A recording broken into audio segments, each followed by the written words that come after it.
Hello students, देखिए हम लोग जो है अपना थर्ड चैप्टर जो है कम्युनिकेशंस का वो कर रहे थे। उसमें जो है मैं आपको क्वेश्चन आंसर बता रही थी। तो मैंने आपको 16 क्वेश्चन आंसर तक बता दिया था। उसके बाद मैं आपको बता रही हूँ 17 questions. Giving example of written communication, write the merits and limitations of written communication. तो देखिए इसमें जो है आपके रिटन कम्युनिकेशंस के जो मेरिट्स हैं, आप देखिए रिटन कम्युनिकेशंस के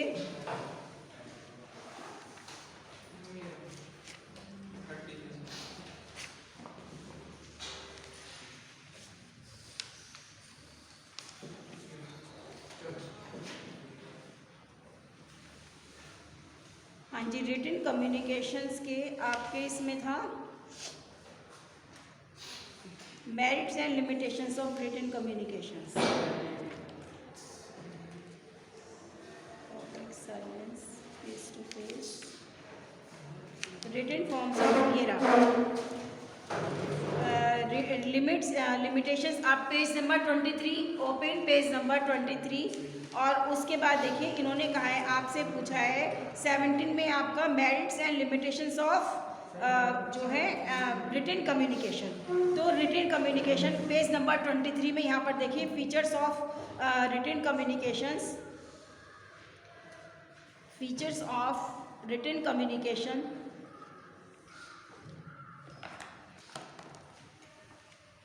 इसमें देखिए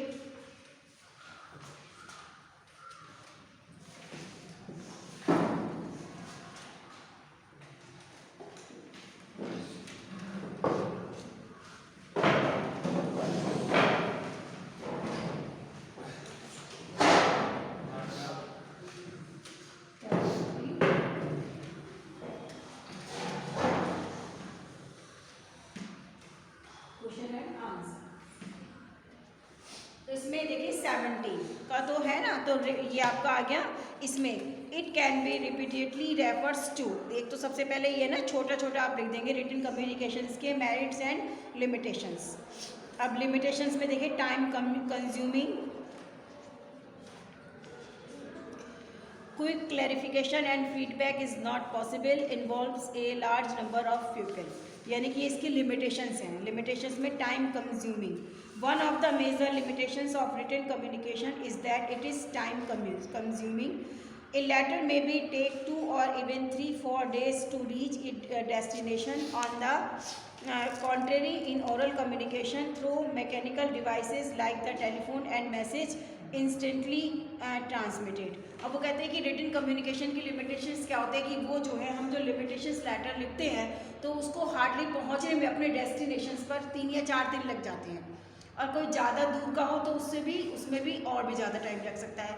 लेकिन जो आज की जो कम्युनिकेशन डिवाइसेस हैं, टेलीफोन, इंटरनेट और मोबाइल के द्वारा वो कम्युनिकेशन जो है बहुत सिस्टम जो है बहुत जल्दी कम्युनिकेट कर लेते हैं। इससे टाइम कंज्यूम होता है, बच जाता है। क्योंकि लेटर पहले तो देखिए जब ये वही वाली बात थी कि अब देखिए क्योंकि मोबाइल का टाइम आ गया, इंटरनेट का टाइम आ चुका है, तो देखिए अब लेटर्स की कोई वैल्यू समझते नहीं है। लेकिन मैंने आपको बता दी कि ऑफिशियल डिपार्टमेंट में सब जगह लेटर यूज़ होते हैं। तो जब ये लेटर्स का टाइम था तो वो टाइम अलग था। उस टाइम में लेटर का वेट किया जाता था कि भाई हमने किसी को लेटर भेजा है, लिखा है। इनलाइन लेटर लिखते थे हम लोग, अंतर्राष्ट्रीय पत्र जिसको बोलते थे। तो हम अगर किसी को लेटर भेजते थे तो हमें ये कम से कम ये उम्मीद रहती थी कि वो लेटर जब उस तक पहुंच जाएगा तो उसका आंसर भी हमको देंगे, यानी कि हमारे एक दूसरे के बारे में जानकारी हमें मिल जाएगी। तब वो साधन था। लेकिन आज क्या है, टाइम भी बच जाता है, विद इन फ्यू सेकेंड हम लोग कम्युनिकेट कर लेते हैं, अपनी कोई ना कोई इन्फॉर्मेशन जानकारी हम ले लेते हैं। तो ये टाइम कंज्यूम होता है। इससे क्या होता है, और further more the response is also receive immediately. और इसका सबसे बड़ा ये रिस्पॉन्स क्या होता है कि फीडबैक जो है इमीडिएटली मिल जाती है। जो भी कोई रिस्पॉन्स होता है, कोई क्वेश्चन आपने पूछा उसका आंसर भी इमीडिएटली मिल जाता है। Quick clarification and feedback is not possible in case the receiver of a written communication has certain doubts or question about the message। कि रिटन कम्युनिकेशन में क्या होता है बच्चों कि जो रिसीवर होता है उसको लिखने में कुछ उसको डाउट्स हो सकता है कि उसकी कोई बात समझ में ना आए, कुछ लिखा है या तो इलिजिबल राइटिंग है जो समझ में ही नहीं आ रही है, तो या कोई मैसेज क्लियर नहीं हो पाया है, तो वो उसको मैसेज क्लियर नहीं हो पाता, उसको कुछ डाउट रहता है इस बारे में। लेकिन क्या होता है, और he can not seek immediate clarifications, और वो जल्दी से क्लियरिफिकेशन भी नहीं उम्मीद कर सकता कि उसको जल्दी से ये चीज़ समझ में आ जाएगी। यानी कि लेटर रिटन कम्युनिकेशन में जो भी कुछ लिखा गया है तो वो उम्मीद भी नहीं कर सकता कि जल्दी से वो चीज़ उसको क्लियरिफाई हो जाए। While the communication may not to get immediate feedback, और इससे क्या होगा, इमीडिएट फीडबैक भी नहीं पता चल पाएगी, क्योंकि जब आपकी समझ में ही नहीं आएगा तो आप फीडबैक भी क्या देंगे। The communicator has to write back and wait for the reply, लेकिन उसको क्या होगा कि पहले उसको राइट लिखना पड़ेगा, फिर रिप्लाई के लिए इंतज़ार करना पड़ेगा। But he may not be able to afford the time require for this lengthy, लेकिन क्या है, आज उसके पास इन सब प्रोसेस के लिए, इतने लंबे प्रोसेस के लिए टाइम नहीं है, क्योंकि इसमें बहुत टाइम लग जाएगा। पहले आपको लेटर मिलेगा, आपको उसमें कुछ समझ में नहीं आएगा तो फिर आप उसको लेटर देंगे, फिर वो आपको क्लैरिफिकेशन करके देगा, तो इसमें बहुत सारा टाइम लग जाएगा, जो कि आज किसी भी व्यक्ति के पास नहीं होता है। However, the situation is such that delay is inevitable, और इसलिए जो है इस तरह की सिचुएशन को डिले का मतलब सिचुएशन को इग्नोर करना ही सही है। लेकिन आज की सिचुएशन में जो है हम कम्युनिकेशन जो कर सकते हैं, भाई अपना फ़ोन पे कोई भी बात हुई क्लियर कर लिया, तो इससे ये प्रॉब्लम आ सकती है। Involves a large number of people. Written communication involves a large number of people in the process. Written communication में अब जैसे कुछ लिखवाना है, अब क्या होगा, बहुत सारे स्टूडेंट जो हैं यहाँ पर बैठे, अगर मैं प्रैक्टिकल लिखवाऊंगी जैसे, तो मैं बोर्ड पर लिख दूंगी, उससे काफ़ी सारे स्टूडेंट्स जो हैं उसको कॉपी कर लेंगे। भाई 1 बाई 1 ना बता के रिटन कम्युनिकेशंस का ये भी फ़ायदा होता है कि वो बहुत सारे लोग उसको कॉपी कर सकते हैं। The communicator dictate a letter, a typist type it, another clerk assign it a diary number of that sec maintaining record as a pen goes to the post. यानी कि सबसे पहले कम्युनिकेटर ने एक लेटर टाइप कर लिखा, typist ने उसको डिक्टेट मतलब तुरंत टाइप किया, उसको फिर भेज दिया गया और उसको पोस्ट कर दिया गया। However in other communication only communicator this receive involve, और जबकि इसमें केवल जो होता है वो रिसीवर भी इन्वॉल्व होता है। जब रिटन प्रोसेस चलता है तो केवल रिसीवर ही इन्वॉल्व होता है, क्योंकि वो किसी पर्टिकुलर पर्सन को लिखा जाता है। इलाज और for the lengthy process and due to involvement of a number of people, written communication became a costly process। और जब कम्युनिकेशन जो रिटन कम्युनिकेशन यदि एक अधिक काफ़ी लोगों को दिया जाता है तो एक लंबा प्रोसेस बन जाता है, जो कि बहुत डिफिकल्ट होता है, कॉस्टली भी होता है ना। कि अगर मान लीजिए मैंने आपको कुछ लिखवाना है, तो मेरा सीधी सी बात है, मैं ब्लैक बोर्ड पे लिख देती हूँ, आपको प्रैक्टिकल राइट करवाती हूँ, जो भी मैं आपको समझाती हूँ वो ब्लैक बोर्ड पे लिखवा देती हूँ। ब्लैक बोर्ड से आपको वीडियो के थ्रू वो चीज़ें मिल जाती हैं, तो इसमें कोई ना तो इसमें कॉस्ट लगती है ना कुछ लगती है, वीडियो आपके पास अपलोड होके वो पहुंच जाती है, तो आप वीडियो के थ्रू देख सकते हैं। लेकिन रिटन कम्युनिकेशन में अगर हमें देना है, आप कहें मैडम आप जो भी कुछ कहना चाहती हैं आप एक पेज पे लिख दीजिएगा, हम उसके फ़ोटो स्टेट करवा के हम आपस में डिस्ट्रीब्यूट कर लीजिएगा। अब फ़ोटो स्टेट में भी तो 1 रुपये की एक कॉपी होती है ना, तो इसमें क्या कॉस्टली पड़ेगा वो, तो बेटर यही है कि जो रिटन कम्युनिकेशन होता है इसलिए वो थोड़ा कॉस्टली पड़ता है, और ओरल कम्युनिकेशन में कोई कॉस्ट नहीं लगती, और बल्कि मैसेज बहुत सारे लोगों को कन्वे हो जाता है। तो ये लिखा। अब देखिए 17 के बाद 18 verbal and non verbal communication आप कर चुके हैं, फिर आपके में वर्बल और non verbal ways of communication आ चुका है, गेस्चर कम्युनिकेशन आ चुका है, फिर नॉन वर्बल और फिर नॉन वर्बल कम्युनिकेशन डिफरेंट उसमें पूछा गया है, आंसर सबके वही है। तो आपको अब इसके बाद केवल 17 जो है आपको ये क्वेश्चन करना है, ठीक है ना। और इसके साथ आज ये आपका चैप्टर कंप्लीट हो गया है। चैप्टर 3 मैंने आपको कंप्लीट कर दिया है। इसके क्वेश्चन आंसर जो मैंने स्टूडेंट्स बताए हैं आपको, वही आप राइट कर लीजिएगा। जो कुछ अगर समझ में नहीं आता है तो आप मेरे से पूछ लीजिएगा। वैसे तो बहुत ईजी लैंग्वेज में, कोई प्रॉब्लम नहीं, आप पढ़ेंगे समझ में आ जाएगा। बाकी मैंने आपको समझा ही रखा है। तो जो क्वेश्चन, जिन क्वेश्चन का आंसर बार बार रिपीट, जो क्वेश्चन रिपीट हो रहे हैं उससे आप टेंशन मत लीजिएगा, आंसर सबके वही हैं। कुछ भी तरह से पूछा जाए आप उसी को वे में उसको आंसर दे दीजिएगा, ठीक है। तो आज मैंने आपका बच्चों ये 3rd चैप्टर कंप्लीट कर दिया है कम्युनिकेशन का। उससे पहले अब देखिए, अब उससे पहले मैं आज आपको बताती हूँ स्टूडेंट्स, अब हमने 3rd चैप्टर कंप्लीट कर लिया है, 2 चैप्टर हमारे और रह गए हैं। उसके बाद ग्रामर में हम लोगों ने अभी आपकी इनडायरेक्ट स्पीच और टेंस कंप्लीट हो गए हैं, उसके बाद में पैसिव शुरू कर देंगे। लेकिन हम क्योंकि प्रैक्टिकल भी कर रहे हैं स्टूडेंट्स, हम प्रैक्टिकल भी आपको राइट करवा रही हैं। तो आज मैं आपको जो है थर्ड प्रैक्टिकल आपका, उसके बारे में पहले आपको थोड़ा सा समझाऊंगी, उसके बाद में फिर वो राइट करूँगी प्रैक्टिकल, और फिर वो आप उसको नोटबुक पे अपना नोट कर लीजिएगा। अब जो थर्ड प्रैक्टिकल है स्टूडेंट्स हमारा, वो है ग्रुप डिस्कशन। वो है ग्रुप डिस्कशन के बारे में। कम ज़्यादा बन जाए कम। तो आज हम आपको इसमें जो है आपका प्रैक्टिकल नंबर थर्ड लिखवाते हैं आपको।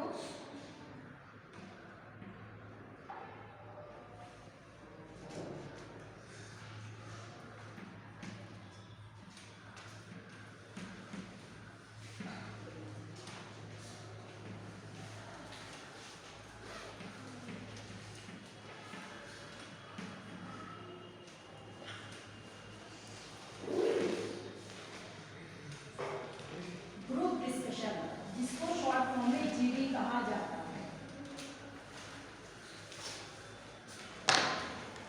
बच्चों ये ग्रुप डिस्कशन होता क्या है और इसका क्या प्रोसेस है, why it is important for your syllabus या फॉर योर कैरियर। देखो ऐसा होता है स्टूडेंट्स कि ग्रुप डिस्कशन में क्या होता है, ग्रुप डिस्कशन यानी कि ग्रुप में बैठकर किसी भी टॉपिक के बारे में डिस्कस करना, डिस्कशन। अब क्या होता है, इसका प्रोसेस क्या है, आप उसमें ग्रुप डिस्कशन का ऐसा होता है स्टूडेंट्स कि आप लोग जब जॉब के लिए अप्लाई करते हैं स्टूडेंट्स, तो आप रिटन टेस्ट देते हैं, उसके बाद में मैंने आपको मॉक इंटरव्यू लिखवाया था, आपका सिलेक्शन हो जाता है ना, इंटरव्यू में आपका सिलेक्शन हो जाता है। लेकिन ग्रुप डिस्कशन का जो प्रोसेस है स्टूडेंट, वो वहाँ पर उसका यूज़ किया जाता है जहाँ पर बहुत सारी कंपनीज आती हैं। अब कोई एक जो है जॉब फेयर लगता है। अब इस साल तो देखिए कोरोना की वजह से तो बहुत सारी चीज़ें जो है डिस्टर्ब हो गई हैं। लास्ट ईयर ऐसा हुआ था कि मुरादाबाद में जॉब फेयर लगा था, उससे शायद last year, before last year से पहले भी मुरादाबाद में एक जॉब फेयर लगता है। उसमें क्या होता है कि बहुत सारी कंपनीज आती है ना। मान लीजिए देश की बड़ी बड़ी 10 कंपनियाँ वहाँ पर आई। उन्होंने पहले क्या किया, सारे जो पॉलिटेक्निक्स की उनको क्या किस लिए वो करती है, क्योंकि उनको एम्प्लॉय चाहिए। आपका सीएस है, इलेक्ट्रॉनिक्स है, एमओएम है, जो भी है ब्रांच, उन्हें उनको कैंडिडेट चाहिए और फ्रेशर कैंडिडेट चाहिए जो कि इस चीज़ में, क्योंकि जो फ्रेशर्स होते हैं वो ज़्यादा यानी कि क्यूरियसी उनके अंदर होती है ज़्यादा, और बहुत एक्टिव और स्मार्ट होते हैं, बहुत इंफॉर्मेशन बहुत ज़्यादा बोल्ड होते हैं, तो उनको इस तरह के कैंडिडेट चाहिए होते हैं। अब क्या होता है कि अब वो तो इस तरह से कोई न्यूज़पेपर में इस तरह से इंफॉर्मेशन नहीं निकालती कि भाई जॉब के लिए तो निकाल देती, लेकिन उसके लिए फिर वो एक्सपीरियंस की डिमांड करते हैं। लेकिन एक मतलब फ्रेशर्स को एक मतलब चांस देने के लिए, उनको एक मौका देने के लिए, अपॉर्चुनिटी देने के लिए, वो क्या करती हैं, एक प्लेस, मतलब प्लेस, प्रॉपर प्लेस हो, वहाँ पे एक हॉल है या कोई भी चीज़ को फिक्स कर लेती हैं। अब वहाँ पर क्या होता है, फिर उसके बाद जैसे क्योंकि उन्हें मालूम है कि फ्रेशर्स कहाँ से वो मिल सकते हैं, वहाँ से ब्रांच से, यानी कि पॉलिटेक्निक, बीटेक, एमटेक, इंजीनियर्स की, जो उन्हें इंजीनियर्स चाहिए तो वो इंजीनियर की ट्रेड से मिलेंगे, तो वहाँ पर वो सारी की इन्फॉर्मेशन वायरल हो जाती है। आजकल तो मालूम है कि एक मैसेज जो है नेट पर देखिए, सर्च करिए, सारी इन्फॉर्मेशन जॉब से रिलेटेड आपको मिल जाती है। वो नेट पे उस चीज़ को डाल देती हैं कि जॉब फेयर जो है मान लीजिए मुरादाबाद में उसको फरवरी में लगेगा। अब उससे क्या होता है, उसमें ऐसे ऐसे कई ब्रांच से, सीएस, इलेक्ट्रॉनिक्स, हमें एमओएम, हमें ऐसे ऐसे कैंडिडेट, इन ब्रांच से जो है फ्रेशर कैंडिडेट चाहिए, ठीक है, और जो कि डिप्लोमा ले रहे हैं, करंटली जो कर रहे हैं। अब ये सारी मैसेज मिल जाती है, पॉलिटेक्निक्स वगैरह में भी आ जाती है। अब हमारे क्या होता है कि जब चाहे वो फर्स्ट ईयर का हो या सेकेंड ईयर या फाइनल ईयर, क्योंकि 3 ही साल के होते हैं, तो उसमें से क्या होता है स्टूडेंट्स, जो हमारे ट्रेड से रिलेटेड जो संबंधित अधिकारी होते हैं, तो जो लेक्चरर्स होते हैं, तो वो क्या करते हैं, हेड ऑफ द डिपार्टमेंट, तो वो क्या करते हैं, अपने अपने सभी टीचर्स को बोल देते हैं कि जो हमारे स्टूडेंट्स, जो सिलेक्टेड स्टूडेंट्स हैं, सभी नहीं, जो इसमें बहुत एक्टिव और स्मार्ट और इंटेलिजेंट स्टूडेंट्स हैं, उनका नाम दीजिए। तो क्योंकि टीचर जो लेक्चरर्स पढ़ाते हैं, तो इतना तो उनकी नॉलेज में आ जाता है कि कौन सा बच्चा कितना कैसा है, तो वो सब अपना नाम दे देते हैं, क्योंकि सभी को नहीं भेजा जा सकता, कुछ ही सिलेक्टेड स्टूडेंट्स को भेजा जाता है। फर्स्ट ईयर से कम स्टूडेंट्स को सेकेंड ईयर और फाइनल ईयर से ज़्यादा, क्योंकि फाइनल ईयर कर करके डिप्लोमा मिल जाएगा तो उनको जॉब भी मिल जाएगी। तो सिलेक्टेड स्टूडेंट्स को वहाँ पर भेज दिया जाता है। वो मतलब लेकर जाते हैं, जैसे भी होता है, मान लीजिए अगर कहीं बाहर हो रहा है, आपकी सिटी से आउट ऑफ सिटी हो रहा है, तो जैसे भी करके उनकी अपनी अरेंजमेंट करके वो अपने स्टूडेंट्स के, मान लीजिए एक पॉलिटेक्निक से 20 स्टूडेंट्स को ले गए, फर्स्ट ईयर सेकेंड ईयर और थर्ड ईयर में से उस जॉब फेयर में वहाँ पर ले गए। अब वहाँ पर स्टूडेंट्स होता क्या है कि वहाँ पर क्योंकि 10 कंपनी आई हैं, देश की नामी कंपनी आई हैं जो कि जॉब देंगी स्टूडेंट्स को। अब उनके कितने कैंडिडेट्स होंगे, मतलब मान लीजिए अगर उनके 20 कैंडिडेट्स हुए, 30 कैंडिडेट्स हुए, और पॉलिटेक्निक एक तो है नहीं, यूपी में बहुत सारे पॉलिटेक्निक है, प्राइवेट भी हैं और गवर्नमेंट सेक्टर भी है, तो सभी में के जाएंगे, उसमें प्राइवेट गवर्नमेंट पॉलिटेक्निक वाले भी जाएंगे। अब वहाँ पर मान लीजिए 1000 से ओवर 1000 स्टूडेंट्स हो गए, तो उन 30 कैंडिडेट्स के लिए क्या पॉसिबल है कि वो सबका 1 बाय 1 इंटरव्यू लेके सिलेक्शन कर लेंगे? No, it is not possible है ही नहीं, क्योंकि कुछ फेयर लगेगा तो कुछ 1 दिन या 2 दिन के लिए लगेगा, टाइम उनके पास भी कम होता है। तो वो क्या करते हैं, अब मान लीजिए उनको CS और इलेक्ट्रॉनिक्स ब्रांच के स्टूडेंट्स गए हुए होंगे, तो अब उनको सिलेक्शन भी करना है। अब वो क्या प्रोसेस करें जिससे कि वो सिलेक्टेड कैंडिडेट्स ईजिली ले सकें, तो वो जो है वहाँ पर एक ग्रुप डिस्कशन, ये जो मैं आज आपके प्रैक्टिकल लिखवाने जा रही हूँ, इस प्रोसेस को करते हैं। इसमें क्या होता है, अब मान लीजिए आप हमारे कॉलेज से 20 स्टूडेंट चले गए, दूसरे कॉलेज से और गए हैं, तो वो CS के एक ही, भाई CS डिपार्टमेंट के कितने स्टूडेंट हैं, मान लीजिए CS डिपार्टमेंट के 300 स्टूडेंट्स निकले, इलेक्ट्रॉनिक डिपार्टमेंट्स के 200 निकले। अब इनको सेपरेट करके, अब वहाँ पर ये नहीं कि हमें एक ही पॉलिटेक्निक के गए तो आपस में फ्रेंड सर्किल में सब एक ग्रुप में होंगे, नो, ऐसा नहीं है पॉसिबल। अब वहाँ की क्योंकि वो मिक्स हो चुके हैं, अब कौन से पॉलिटेक्निक क्या है इससे कोई मतलब नहीं है, बस वहाँ पे 300 और 200 का रेशो। अब क्या करेंगे वो कंपनीज के जो होते हैं अथॉरिटीज़, वो क्या करेंगी, उन 300 स्टूडेंट्स को ग्रुप में डिवाइड कर देंगे, उनको जितने भी इक्वली डिवाइड हो सकते हैं वो ग्रुप में 10, 20, 30 जितने भी हैं वो ग्रुप में डिवाइड कर देंगे इक्वली। 300 और 200 को डिवाइड कर दिया जाएगा। 200 को 25 स्टूडेंट्स का एक ग्रुप बना दिया, उनका इससे थोड़ा सा और ज़्यादा हो गया। तो इससे क्या होता है, अब उनको ग्रुप बना दिया गया, उसमें अब जो ग्रुप में जो कैंडिडेट्स होंगे वो अलग अलग कैंडिडेट्स होंगे, कोई कहीं का होगा कोई कहीं का होगा। उनको ग्रुप में बनाकर अब उनको बोल दिया जाता है कि आपके पास 1 घंटे का टाइम है, और 1 घंटे में आपको टॉपिक दे दिया जाता है, किसी को करप्शन, किसी को एम्प्लॉयमेंट्स, है ना, अनएम्प्लॉयमेंट्स, किसी को पॉल्यूशन, किसी को इन्वायरमेंट पे दे दिया, किसी को किसी चीज़ पे दे दिया, ग्लोबल वार्मिंग पे दे दिया, किसी को कंप्यूटर इंफॉर्मेशन टेक्नोलॉजी पे दे दिया, कि अब आपके पास 1 घंटे का समय है और इसमें ग्रुप डिस्कशन आप करिए। अब क्या होगा स्टूडेंट्स, अब एक ग्रुप को टॉपिक मिल गया, अब सारे स्टूडेंट्स या तो सर्किल में बैठ जाएंगे, क्योंकि सर्किल में एक दूसरे को आराम से देख सकते हैं फेस टू फेस, और इजीली जो है वो आपस में मतलब बात भी कर सकते हैं। अब सब वहाँ पे बैठ जाएंगे, क्योंकि 1 घंटे के अंदर अंदर उनको जो है अपना रिजल्ट देना भी है स्टूडेंट्स। तो वहाँ पर क्या होगा, अब वो स्टूडेंट जिनको जो टॉपिक मिला है, जो उनको टॉपिक दिया गया है स्टूडेंट्स, वो क्या करेंगे, उसमें आपस में डिस्कस करेंगे। कोई इन्फॉर्मेशन टेक्नोलॉजी के पर अगर है तो वो आपस में डिस्कस करेंगे कि भाई इन्फॉर्मेशन टेक्नोलॉजी का मतलब क्या होता है, आज इसका क्या रोल है, या कितने देश में क्या क्या इन्वेंशन हुए हैं, कितनी देश ने प्रोग्रेस करी, किस किस माध्यम से क्या है, आपस में 1 बाय 1 वो जो है आपस में इसमें डिस्कस करेंगे। अब आपको क्या करना है, क्योंकि आपको अकेले नहीं बोलना, आपको बोलना 1 बार है, 2 बार है, दूसरों की सुननी भी है, क्योंकि आपको हो सकता है कि उसके बारे में आपकी इन्फॉर्मेशन थोड़ी लिमिट हो, आपके पास उसकी लिमिटेड इन्फॉर्मेशन हो, ज़्यादा आपको नहीं पता, और आपको ये भी है कि भाई हमें जॉब का भी अगर हमारा सिलेक्शन हो जाए तो बहुत अच्छी बात है। तो आप क्या करेंगे, बिल्कुल अटेंटिवली, बिल्कुल दूसरों की बातें सुनिए कि दूसरे क्या कह रहे हैं इस बारे में। अब जब दूसरे बोलेंगे तो आप सुनेंगे, तो आपको नॉलेज मिलेगी कि देखो ये बात भी जानते हैं इस बारे में। दूसरा, तीसरा, चौथा करके जैसे 1 बाय 1, टर्न बाय टर्न जब स्टूडेंट्स अपने व्यूज़ एक्सप्रेस करेंगे, अपनी बातों को रखेंगे, ओपनली बोलेंगे, तो क्या होता है कि आपको फिर जो है इन्फॉर्मेशन मिलती चली जाएगी। आपकी तो लिमिटेड इन्फॉर्मेशन थी, लेकिन अब क्या हुआ है कि आप 1%, 2%, 3% जब आप सुन रहे हैं तो आपकी इन्फॉर्मेशन इंक्रीज होती चली जाएगी और आपको पता चल जाएगा कि देखो ये बात मुझे नहीं पता थी, यहाँ पर पता चल गई।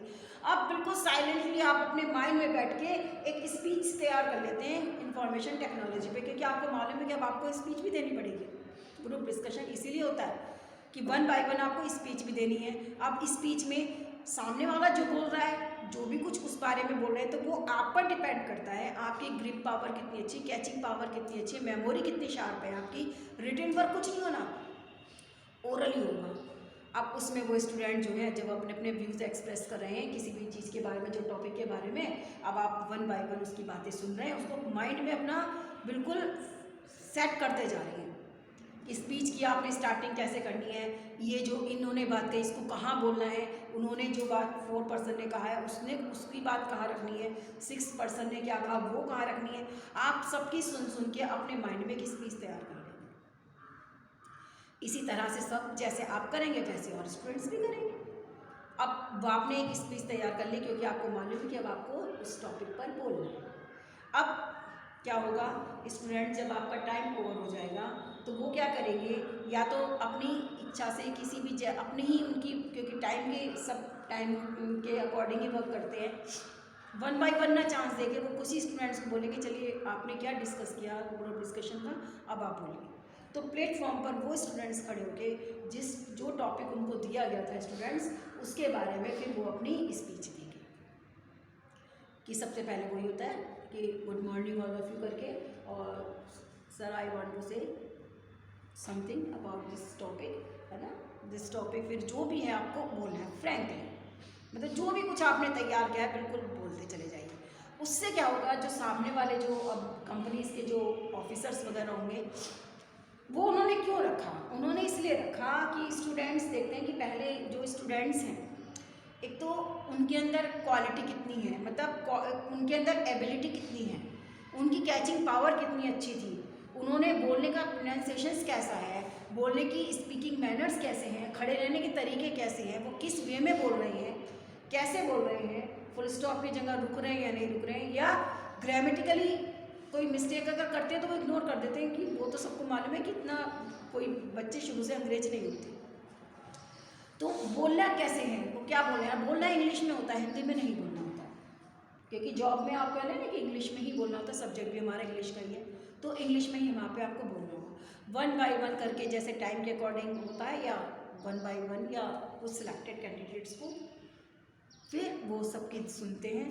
इसी तरह से सब ग्रुप में से फिर वो कैंडिडेट को सिलेक्ट कर लेते हैं, फिर वो कैंडिडेट को उसमें से सिलेक्ट कर देते हैं कि उसको फिर बोल देते हैं कि हमने आपका नाम और एड्रेस वगैरह सब नोट कर लिया है, डिप्लोमा लेने के बाद आप हमारी कंपनी में हमसे कांटेक्ट कीजिए। उसके बाद में जो प्रोसेस होता है वो फिर होता है कि भाई जो उनका अपॉइंटमेंट लेटर है या इंटरव्यू है या जो भी कुछ है। इससे क्या होता है बच्चों, ग्रुप डिस्कशन से क्या होता है कि हमारी जो इटरनली जो हमारी स्किल्ड है, जो हमारी वैल्यू, मतलब जो हमारे अंदर मैनर्स हैं, जो हमारी स्किल्ड है, हमारी एबिलिटी है, वो बाहर निकल कर आती है। क्योंकि जो हम वर्क करेंगे वो तो हम ऑफिशियली वर्क करेंगे ही करेंगे, लेकिन उस समय जो एट प्रेजेंट ये देखना पड़ता है कि सामने जो कैंडिडेट हैं वो बोलते कैसे हैं, इंग्लिश स्पीकिंग उनकी कैसी है, बोलने का देखो कोई स्वीटली बोलता है, कोई अच्छा बोलता है, कि बोलने में कोई घबराता तो नहीं है, घबराएंगे भी थोड़ा बहुत, लेकिन बोल अगर सही रही है, कोई हार्श लैंग्वेज में बात करता है किसी की समझ में नहीं आती। अब कहते हैं अंग्रेज लोग कि इंग्लिश बोलते हैं लेकिन आधे वर्ड समझ में आते हैं, आधे वर्ड होता है खा ऐसे बोलते हैं कि आधे, लेकिन वो है उनके सिमिलर पर्सन समझ जाएंगे, है ना। हम लोग तो इंडियंस हैं तो वही इंग्लिश वही समझते हैं जो बिल्कुल ईजी लैंग्वेज बोली गई होती है। तो ये सब चीज़ें जो है ग्रुप डिस्कशन से जो है इस प्रोसेस से वो जो है सिलेक्शन कर लिया जाता है। तो ये ग्रुप डिस्कशन का प्रोसेस होता है। अब स्टूडेंट्स क्योंकि ऑनलाइन का प्रोसेस है, ऑफलाइन का नहीं है, अगर क्लास में होता तो हम भी क्या करते, हम CS और इलेक्ट्रॉनिक्स के ग्रुप बना देते थे स्टूडेंट्स के, और उनको डिवाइड कर देते, इक्वली डिवाइड करके हम उनको एक एक टॉपिक दे देते थे और उनको टाइम दे देते थे कि अब आप क्या करेंगे, अपना ग्रुप डिस्कस करिए आप इस टॉपिक पे, और उसके बाद में 1 बाय 1 स्टूडेंट्स को बुलाकर हम क्लास में ही स्पीच दिलवाते। इससे क्या होता, एक तो स्टूडेंट की हेजिटेशन ख़त्म होती, सबसे बड़ी बात स्टूडेंट की हेजिटेशन ख़त्म हो जाती। क्योंकि जो देखो यहाँ पर बोलने में और वहाँ पर बैठने में बहुत फ़र्क होता है, क्योंकि यहाँ पर खड़े होने में एक्सपीरियंस, बोल्डनेस सब कुछ चाहिए। अब स्टूडेंट जब स्टूडेंट्स हैं, अब इतने सारे लोगों का सामना करेंगे तो वो नेचुरली है, ऑब्वियसली है कि वो लोग थोड़ा सा नर्वस भी होंगे, थोड़ा सा घबरा भी जाएंगे, बोलने में हिचकिचाहट भी होगी। तो क्लास में अगर ये चीज़ हो जाता है तो उनकी जो है हेजिटेशन ख़त्म हो जाती है, रिमूव हो जाती है, उनके अंदर बोल्डनेस आ जाती है कि जब एक बार वो कोशिश कर ली तो फिर दोबारा जब चांस रहते हैं, अरे मैडम हम दोबारा बोलेंगे, हम इस चीज़ को ठीक करेंगे। तो यानी कि जो गलतियाँ होती हैं वो उसको इम्प्रूव कर लिया जाता है, टीचर्स के द्वारा उन चीज़ को इम्प्रूव कर दिया जाता है। वो फिर बताती हैं कि आपको कैसे बोलना है बच्चों, कैसे आपको करना है। तो ये सारा जो है प्रैक्टिकल में आपके मेन वही टॉपिक है स्टूडेंट, जो आपके बहुत काम आने वाली चीज़ें हैं और जिससे कि आपको इसका बहुत यूज़फुल है, और इससे प्रोसेस से जो है आप बहुत कुछ सीख भी सकते हैं, अपनी हेजिटेशन को रिमूव कर सकते हैं, अपनी एबिलिटी को प्रेजेंट कर सकते हैं, अंदर जो आपके अंदर एबिलिटी है उसको शो कर सकते हैं। ठीक है ना। तो ये ग्रुप डिस्कशन का जो आपका प्रैक्टिकल है उसमें मैं आपको लिखवाने जा रही हूँ ग्रुप डिस्कशन। अब लिखवाना कैसे है, क्योंकि इसमें करेक्टर होंगे, बहुत सारे करेक्टर होते हैं, क्योंकि ग्रुप डिस्कशन का मतलब होता है group, a person of people, है ना, या एक ग्रुप ऑफ स्टूडेंट, सॉरी एक ग्रुप ऑफ स्टूडेंट। तो उसमें काफ़ी सारे करेक्टर होंगे, वन बाय वन कोई टॉपिक होगा तो उस पर वो अपने अपने व्यूज़ एक्सप्रेस करेंगे, है ना। ग्रुप डिस्कशन में केवल वो बताएंगे उस चीज़ के बारे में जो टॉपिक पर होगा कि भाई ये चीज़ ऐसे होती है, ये चीज़ ऐसे होती है। तो मैं आपको जो है अब ये प्रैक्टिकल लिखवाने जा रही हूँ, तो इसको नोट कर लीजिएगा स्टूडेंट्स।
अब देखिए इसमें जो अब मैं आपका जो टॉपिक लिया है स्टूडेंट्स अलग अलग है।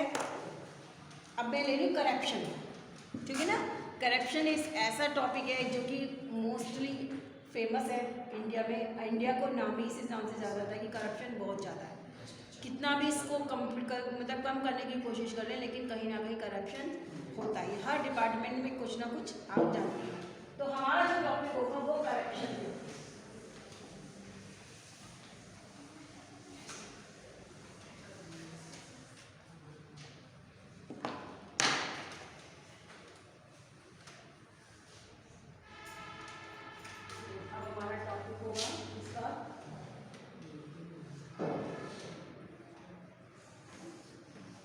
अब आप कैसे करेंगे स्टूडेंट्स, आप लिखेंगे आज की डेट डालेंगे, प्रैक्टिकल नंबर 3 है ना, और प्रैक्टिकल नंबर 3 ग्रुप डिस्कशन, ठीक है। ये आपका ग्रुप डिस्कशन प्रैक्टिकल हुआ। अब उसका टॉपिक कौन सा हो गया, उसका टॉपिक है आपका करप्शन।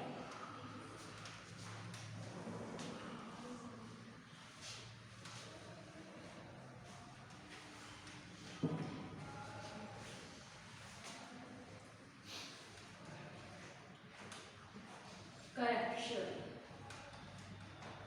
अब इसमें यानी कि करप्शन इन इंडिया या बस करप्शन, अब इसमें करेक्टर कौन कौन से हैं?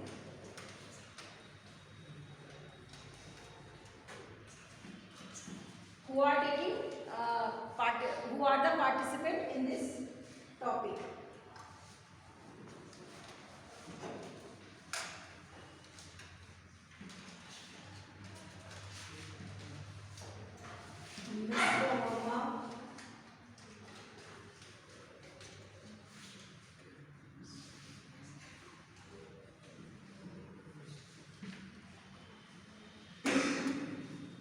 शीतल,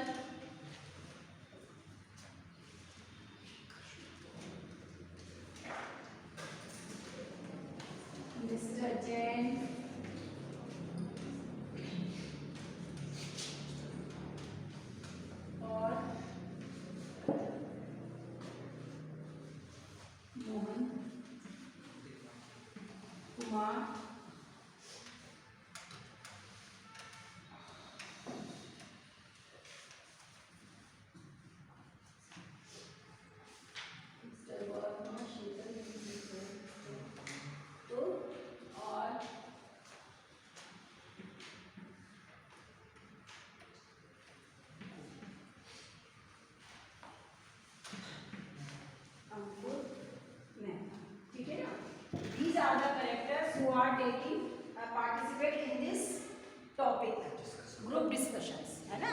The topic is corruptions. तो आप ऐसे लिखेंगे करेक्टर्स मिस्टर वर्मा, शीतल, मिस्टर जैन, मोहन कुमार, अंकुर मेहता. तो these are the characters of a group discussions who are discussing about corruption in India, जो कि इंडिया की करप्शन पर बातें कर रहे हैं. तो note down this all of you.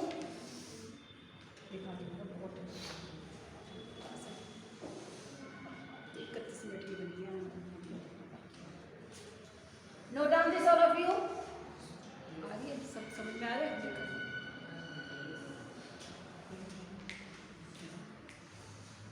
अब जैसे हमने और लिखे थे, यानी कि 1 by 1 जो जो भी कहते हैं हम उसको, अब उनकी यानी कि वो कन्वर्सेशंस क्या है, अब ये हम आपको लिखा है.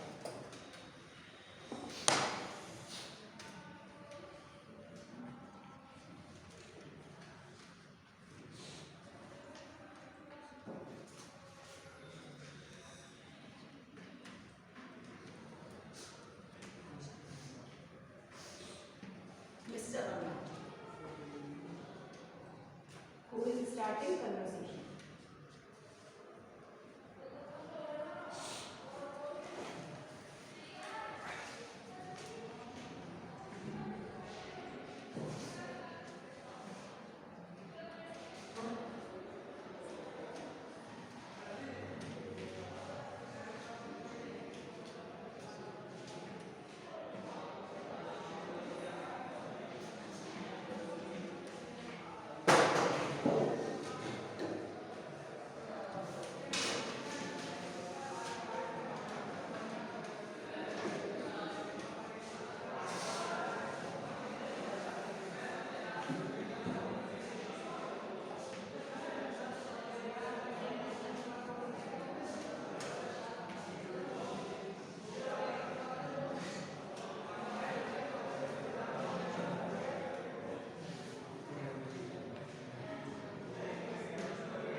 बापूजी Nehru ji. But today in our country holiness is a hostage to corruption.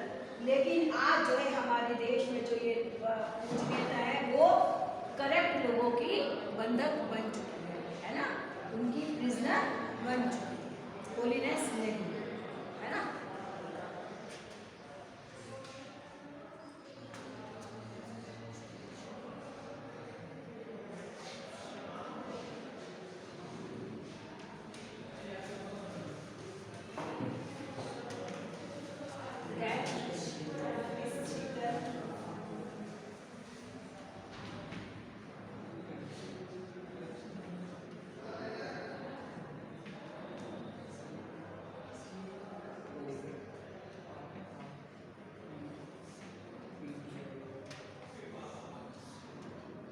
ठीक कहा मिस्टर वर्मा, आपने ठीक कहा.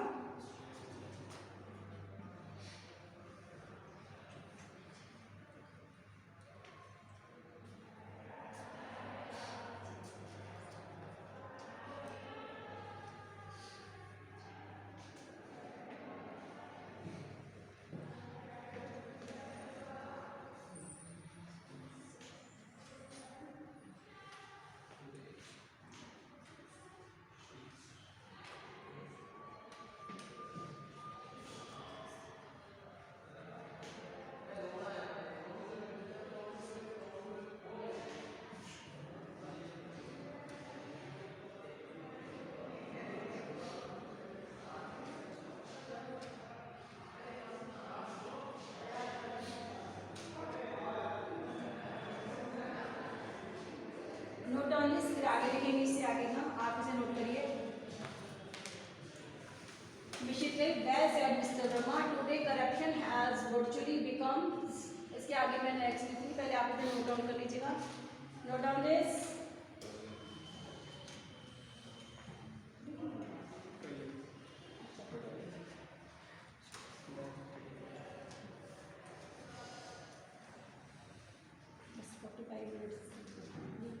दिखाई नहीं दे रहा, हाथ से बहुत जैसे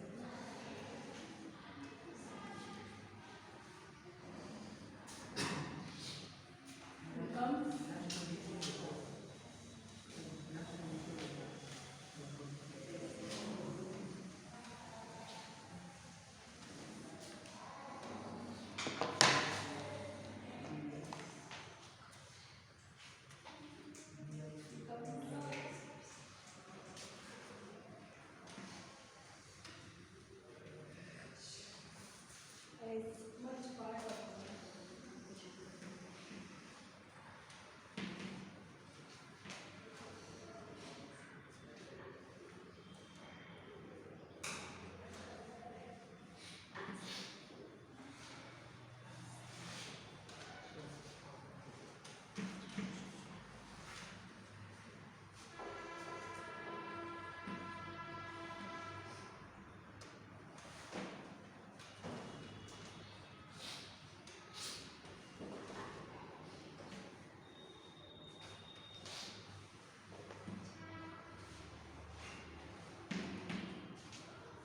Yes, फिर से शीतल कहती हैं, well said Mr. Verma. Today corruption has virtually become as much as part of our life as the whiteness of milk. कि करप्शन जो है आज हमारे जीवन में इस तरह से घुल मिल गया है जैसे कि इस दूध सफेद में दूध में सफेद रंग है ना, दूध सफेद रंग का ही होता है।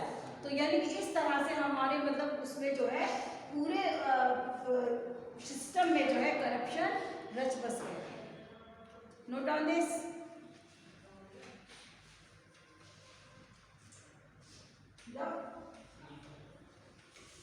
Note down this all of you.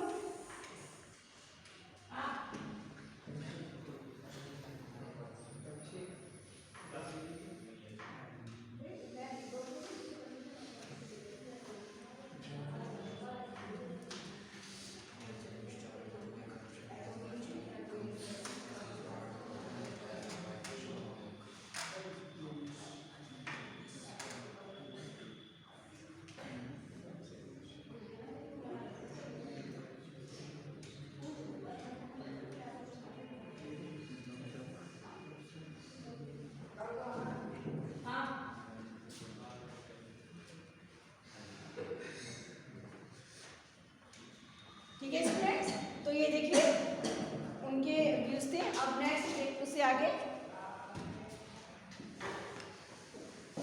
ये आपको सिर्फ इसलिए लिखवाया जा रहा है ताकि आपको पता चल जाए कि एक जो है ग्रुप डिस्कशंस में किस तरह के व्यूज हम कैसे एक्सप्रेस कर सकते हैं। करप्शन इज प्रोमिनेंट टॉपिक है ये।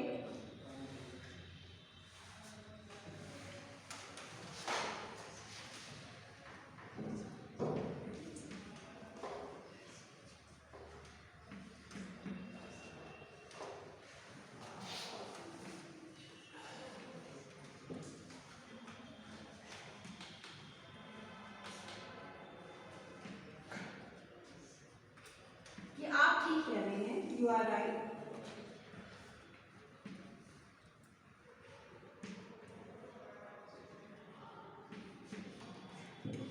Correction is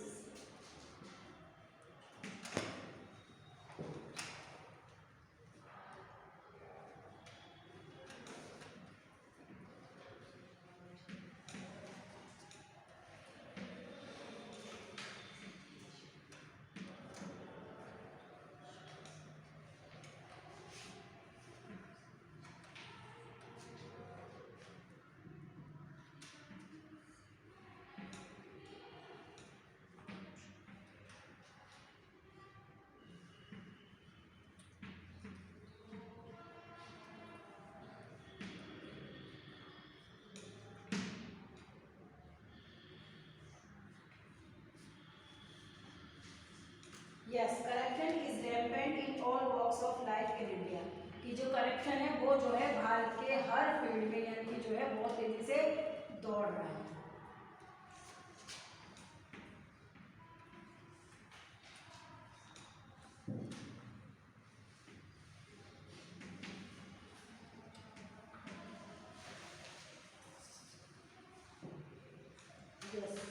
Politics,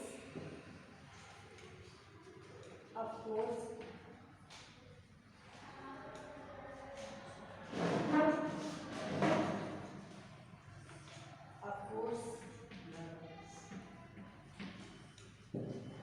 is the most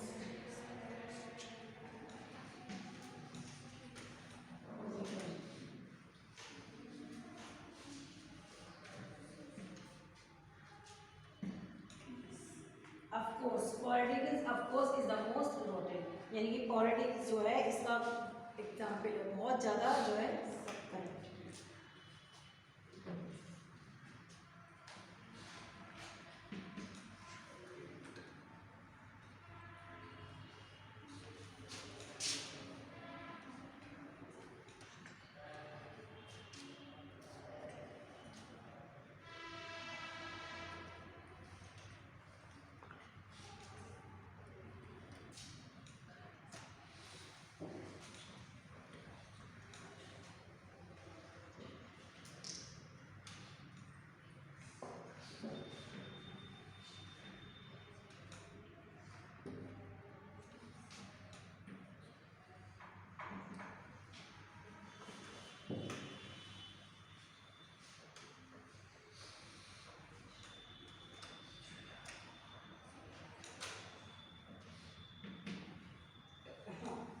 Yes, it has become a lucrative business. lucrative का मतलब होता है प्रॉफिट, ए लार्ज प्रॉफिट। आज जो है ये एक बहुत ज़्यादा मतलब अर्निंग का एक बिजनेस बन गया है। पॉलिटिक्स जो है पैसा कमाने का साधन बन गया है। तो ये जो है उनके यानी कि मिस्टर मेहता के व्यूज करप्शन पर। Note down this.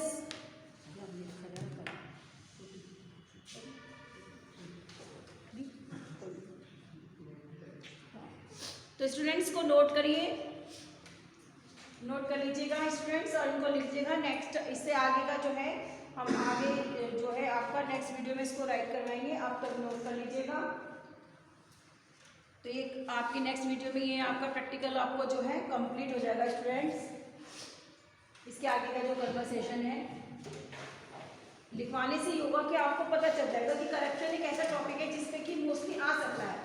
अब जो इसमें बातें लिखी हुई हैं आप जो है उनको रिपीट भी कर सकते हैं, मतलब बोल भी सकते हैं, क्योंकि ये तो चीज़ ऐसी है कि जो कि बहुत ही फेमस टॉपिक है और जो जिससे कि इंडिया में इस चीज़ का बहुत ज़्यादा करप्शन इंडिया में बहुत ज़्यादा पाया जाता है। तो ये चीज़ें आप लोग नोट कर लीजिएगा। बाकी नेक्स्ट वीडियो में स्टूडेंट्स हम आपको आगे का पार्ट दिखाएंगे और आप जितने क्वेश्चन आंसर स्टूडेंट्स मैंने आपको बता दिए हैं वो आप लोग नोट कर लीजिएगा, इम्पॉर्टेंट क्वेश्चन आंसर, और जो सिमिलर हैं क्वेश्चन आंसर उनको आप मत राइट करिए। मैंने इसलिए आपको वही क्वेश्चन आंसर करने के लिए कहा है कि जो कि जिनका आंसर डिफरेंट है। देखेंगे आप सारे चैप्टर में कितने क्वेश्चन आंसर लेकिन सब सिमिलर ही है ना, मोस्टली जिस पर है, तो आप उनके क्वेश्चंस को तैयार कर लीजिएगा। आपके इन्हीं क्वेश्चन में से आपको एग्जाम में जरूर मिलेंगे। जो नेक्स्ट हमारा जो कमिंग चैप्टर आने वाला है बैरियर्स, बहुत इंपॉर्टेंट और बहुत अच्छा सब्जेक्ट है, उस पर उसके तो जो है 2 क्वेश्चन दे रखे हैं। तो हम ये पहले प्रैक्टिकल लिखवाने के बाद स्टूडेंट्स हम आपको उसके टॉपिक पर डिस्कस करेंगे। तो आप फिलहाल आज के लिए इतना ही नोट कर लीजिएगा। फिर नेक्स्ट वीडियो में इसके आगे का हम प्रैक्टिकल का पार्ट्स लिखवाएंगे। Till then stay home, stay safe.